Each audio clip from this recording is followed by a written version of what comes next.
you. No, but it's cool how you really do it because you really, purely, absolutely love doing it and then working on the next one.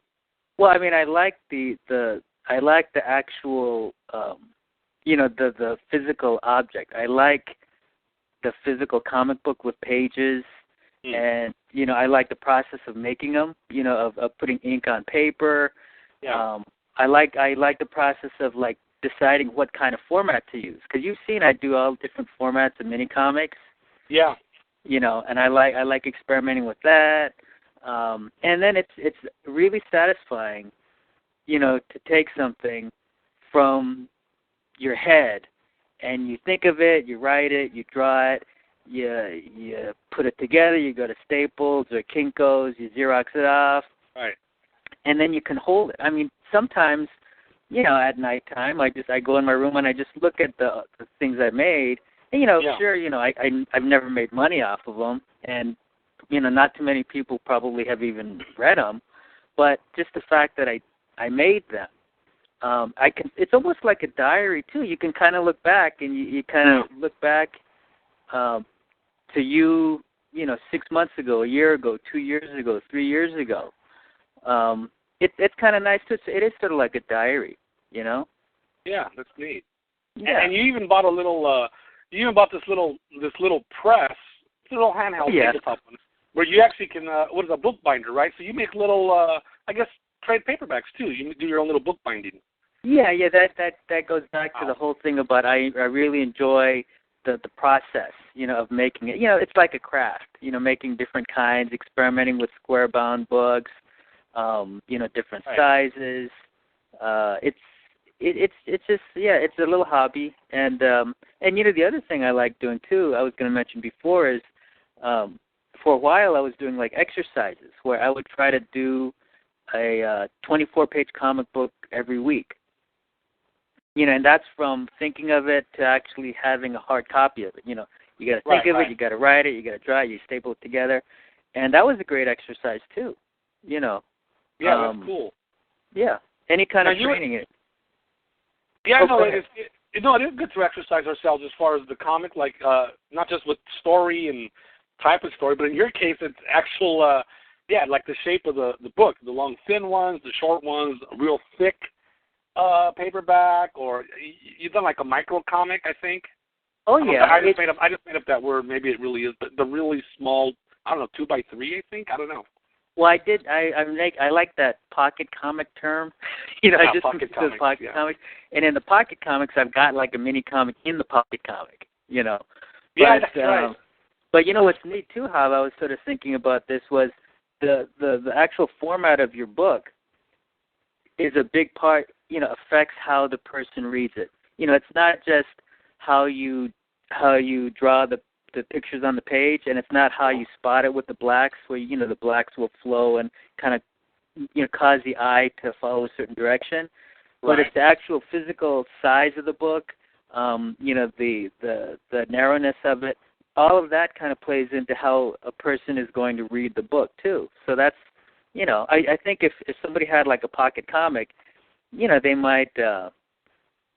You won't be real precious with it because it's just like a little kind of pocket thing. So maybe, you'll sit there and you'll read it. Whereas if you make something really big, you would kind of hold it a different way. So I think... Right, that's a good point. Yeah, it all kind of plays into, how you present your story to the people. Would you ever want to do, let's go the opposite size, like a treasury-size comic, like those old Marvel DC, I don't know what they were, 11 by 14, like the really large... That would be neat. That would be neat. That would be really cool. I think, it's sort of expensive when you go that large, but I think we were actually talking about maybe doing like a big umbrella thing or something. Umbrella, boy, I got to mention that on another show. That's a whole other thing, yeah. Yeah, just kind of, it would be really cool. I mean, I love those Treasury books. Yeah, those Treasury edition books. If that was like a comet, and it was going to hit the Earth, and we had to escape on some kind of big space arc. Right. I would probably take those Treasury books, over the regular size books because, just seeing the work that close to actual size, it's amazing. And then they always reprinted like a good variety of books, so yeah, you'd be able to have maybe some Silver Age stuff, and then like some of the Bronze Age and that's Spider-Man #1. Yeah, Spider-Man had the Ditko story. It had the the death of Captain Stacy. Yep. It had great stuff. all of that great stuff, man. All in one volume, man. That's good. Good stuff. The treasuries. But what I wanted to say was, let's see. Justin here said there's a tabloid side paper coming out in Lexington next year that's covered. Oh man, cover to cover comics by locals. Wow. So they're actually doing like a Treasury edition book. Oh yeah, it's totally doable. I love this guy. He sounds like he's from California, like us. It's totally doable, dude. That's awesome, Justin. Thanks for that up-to-the-minute update here on Javiland. See, that means the Avengers are one-upping the Defenders right now. Well, you know what? Be careful, because Joshua Campbell and the rest of his Portland comic creators, man, those guys could be like the Eternals. There's some super heavyweights up there. I mean, are they the Eternals? Great artists. What's that? Are they the Eternals or are they the Celestials? Oh, Dad, no one better be the Celestials or I quit, you know? You better watch that sum. If the sum arcs downward, we're in trouble. There we go. That's right, up or down. Ted, let's share with the folks here because we're going to talk about Zomics Comics. This will be the second time I think we've had a major collaboration. We met back in 2000, I believe, at a Santa Barbara Zine Fest. Remember you were selling some stuff? Yeah, Lynn put that on. Yeah, that was fun, right? Just good old-fashioned Zine Fest. And I remember looking at your stuff, and then you looked at my stuff, my comics, and we just kind of hit it off and started dropping some names. Oh, man, you like Giant Robot? Oh, man, you dig Jack Kirby and Arnim Zola? That's a character, by the way, for all the uninitiated. But anyway, so then we decided, we ended up working on a project together. Remember that those golden days? Oh, yeah, that was... that Comics Blast.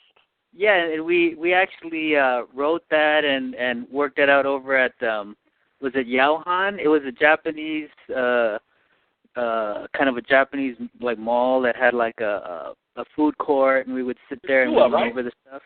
Was it a Mitsuwa marketplace? Mitsuwa? Yeah. Actually, you know what? It used to be Yaohan. Then they sold it, and you're right. It became Mitsuwa. Yeah. And we worked on it over there. And remember. Mandaraki was right over there, too. Oh, man, we'll have to have the special Mandaraki episode. Yeah, me and Ted, I told Ted I wanted to do do my own little spin-off with El Muerto, even way back then, like 2 years ago. Manga Muerto, like Ted alluded to earlier, like the little kid with the giant robot syndrome, Japanese style. I go, you know what, let me make El Muerto a little Japanese manga character, and he has control over this huge, giant skeleton called Skeletron. And there was a malfunction in the software where, and of course this is complete silliness, the robot would only respond to the voice of a dead person. That's classic, man. That's classic. It worked for El Muerto. So yeah, the professor gives El Muerto it was a cell phone too, right at the cutting edge of technology. And yeah, you dial R for robot and Skeletron and Manga Muerto go into action. And Ted had created his own character. Ted once tell us about Fusion Man. Oh yeah, Fusion Man was in that too. Yeah, that's right. That was really fun. And then you penciled it. We wrote it together, and we did like designs, right? And then you penciled it, and then I finished off the drawings. That was a lot of fun. That was a really good collaboration. Now you know what's neat about that collaboration? I've mentioned this before to people.